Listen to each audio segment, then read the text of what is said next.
Okay. Okay, so saglit lang tayo. We have 2 minutes na lang.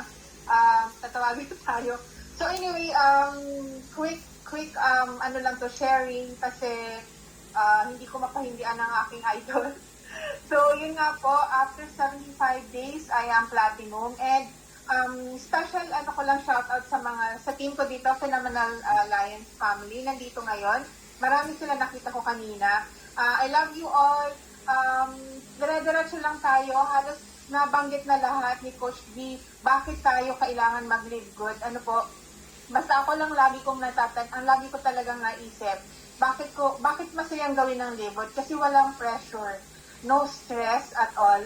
Plus, first time ko talagang makakuha ng ganitong klaseng opportunity na MLM siya and yet hindi siya magastos. Kasi sa akin, experience ko before, MLM equals 100% effort, 100% gastos, 100% sobrang nakakapagod. Kasi lagi ka naghahabol. So dito, kung halimbawa hindi mo man ma-hit this week yung rank mo, there's always another week. Pero you always have to put in your best effort. Kasi kikitain natin yung effort natin this week, next week eh. So, kung yun yung parang motivation natin, bakit tayo nag-work, bakit tayo nag-live good? Kasi napakadali, napakagaan. Nakaka-proud maging part ng Live Good. And just a quick tip, have an affiliate in the US. He's one of the top MLM leader dito sa Philippines bago siya nag-migrate sa US. Pero alam niyo po ba na sobrang intense, napakakulit na nagre-recruit sa kanya, who is an MLM owner himself and a businessman in UK. Talagang ganun siya kabilib sa Live Good. So, ako lang sa mga kasamahan natin dito, wag na po kayong magduda. Kasi may mga tao talaga na parang alam nila lahat na Live Good is red flag, may mga ganon. So, ako for one, I'm talking about myself na parang wala akong doubt wala akong fears na about Live Good. In fact, 200% talaga yung believe ko dito sa company. Kaya ganito po ako laging mag-talk. Ganito ako lagi ka-passionate mag-share kasi alam ko that we are in the right company, we are in the right direction.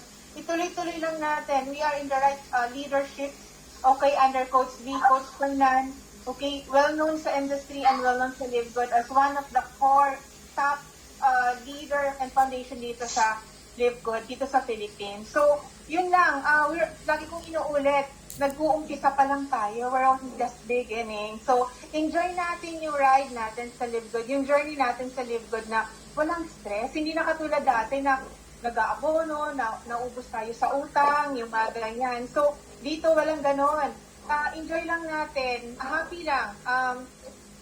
Nakakatuwa na nagne-network pero very, very light lang. After nag-platinum ako na, parang hindi pa rin ako makapaniwala. After exactly 75 days, ako nag-platinum.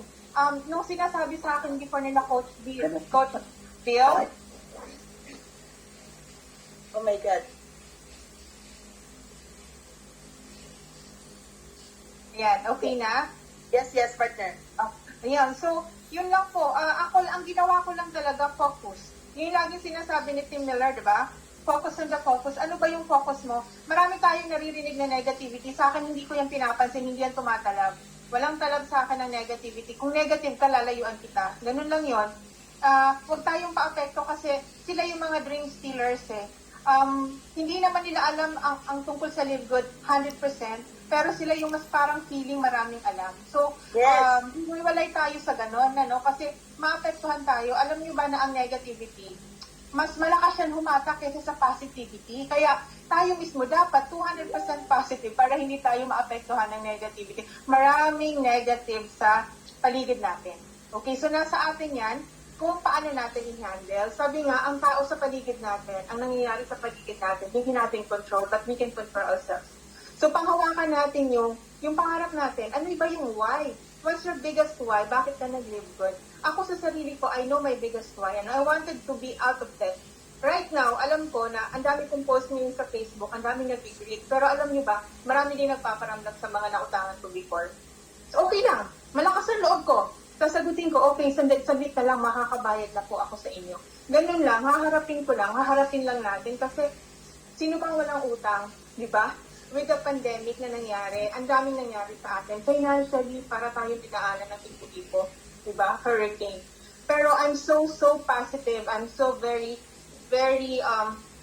fired up. Sabi kong ganun, salamat sa Diyos. May live good.